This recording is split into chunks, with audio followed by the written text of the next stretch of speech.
Kailangan ipasok ninyo yan sa utak ninyo.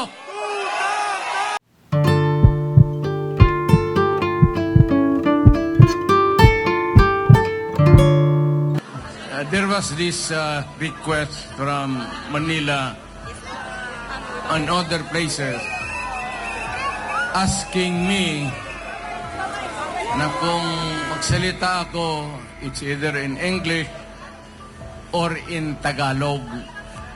Kasi covered yan dito ngayon all over the nation. Ang problema, hindi naman sila nakakaintindi ng Bisaya. Bagay, problema nila yan. Pero sisikapin ko na lang na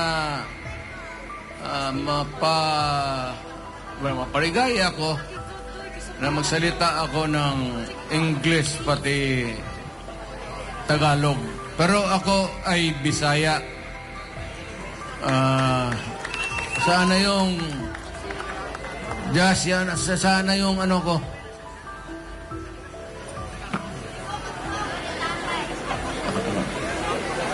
Yung sabihin ko sa inyo, what brings me to you tonight? Retirado na ako. Na presidente na ako. Sa habang panahon, naging mayor ako ng siyudad ng Davao. 23 years plus 6 years as president. Wala na akong mahingi sa Panginoong Diyos kung ano pa ng biyaya na maibigay niya sa akin. Sabihin ko na sa inyo at sa lahat, ako na po'y handang mamatay. Tapos na po ako.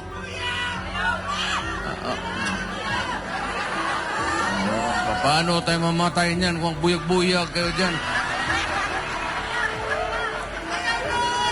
Well, anyway, ganon yung ano ko. Napilitan lang akong lumabas dahil dito. Now remember that we are not choosing or electing or campaigning for any person. There is no election coming our way. There is no candidate or candidates that we are rooting for, but rather we are talking about the fundamental law of the land. It's the highest. Kaya nga, pag ito ang ginalaw mo, magkakaroon talaga tayo ng problema.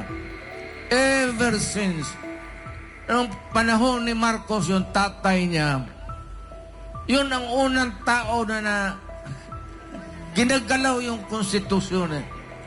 A constitution is supposed to be permanent. At least more or less ilang taon. Hindi ginagalaw yan. Ang batas, ang ordinansya ninyo sa City Council o barangay resolution or whatever, nandoon lang yan sa baba, malayo masyado ang konstitusyon. Why? Why? Sabihin ko sa inyo, pag wala itong konstitusyon, na maghiwalay-hiwalay tayo. Totoo yan kami sa Mindanao. Mayaman man kami doon, sa lupa, sa lahat. So, ang aming buwis, malalaki rin. Kasi ang Davao, ang Mindanao, ang development, malawak. So, maraming pera ang gobyerno nakukuha doon. So, we can survive. Sabi nga nila, hiwalay, of course. But you know, ako dito sa Cebu, Danao ang tatay ko. Nanay ko, Mindanawan. May konting, ako, Moro blood. But yet, I said, I'm forced to come out. Why? because I love my country. Period. Yan ang sinasabi ko. Huwag lang ninyong galawin ang Pilipino. Huwag lang ninyong lukuhin ang Pilipino. Wala tayong problema. But once you start to magkakadimperensya talaga tayo. Rebuti, para Mindanao, lumilipad ako kung saan. At nagrarally naman kami sana sa mga lugar. Mind you, except for Cebu, and of course Davao, dito pa ba nakakuha ng permit? Although, ni-revoke kasi sa Freedom Park man sana tayo. Look at the incongruity of it all. Tingnan mo naman ang Freedom Park, where we are supposed to air our view, our sentiments, anong sa utak natin para sa kapwa-tao natin, para sa bayan, para sa lahat. Yan sana, kaya nga tatawag Freedom Park. But what is very anomalous is that nandito tayo kay ang Freedom Park gisirhan. Ano?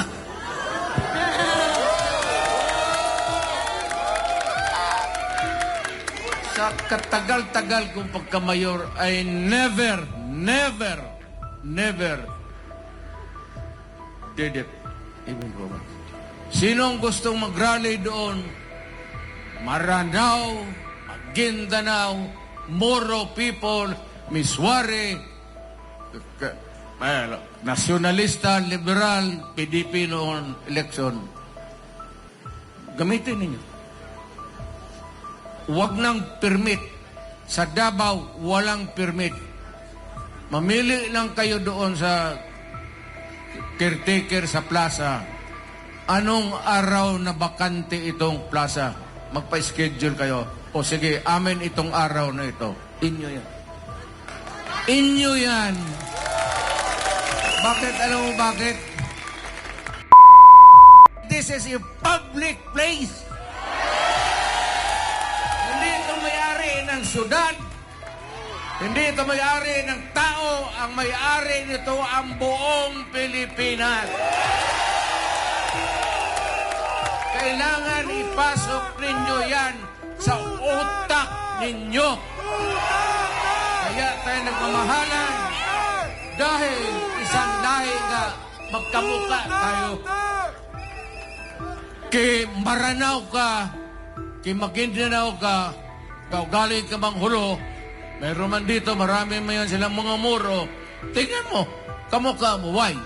Because Malay. Malay tayo, Malay race. Kaya lang, sa hulo, pumasok yung evangelist ng Islam. Dito naman sa Leyte, pumasok itong Magellan. Nakialam sa ating bayan.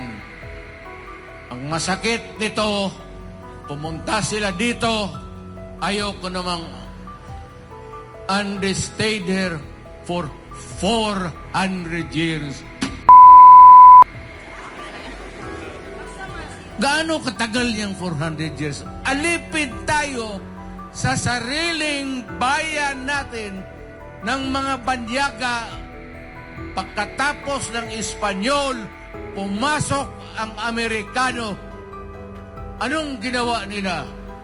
Yung lahat na magagandang kahoy natin sa bukid, lahat ng minerals na nakuha nila na madali nilang hukayin, kinuha nila. Anong iniwan nila 1945? After the war, hindi man sana tayo kasali sa gera na yun. Ay, hindi yan mga Amerikano eh. Nandiyan yung base. Kaya ngayon, kita mo kung saan-saan sila naglalagay ng harap ng China si EDCAP basa. Alam mo, pag nagkagirap, pagputok lahat yan. Alam mo, ang China, kasi ganoon lang bright yan. Ang missile na yan nakatutok na sa Pilipinas. Kaya, hindi ako galit sa Amerikano. Ang mga... May anak ako na American citizen. Wala akong tao por tao, wala akong problema. Ang problema ninyo, Amerika, kayong noong mayayaman at,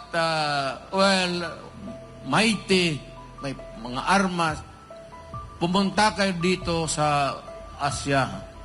Yung maliliit na kinuha ninyo, conquered and all. Yan ang history natin. Ngayon, okay lang.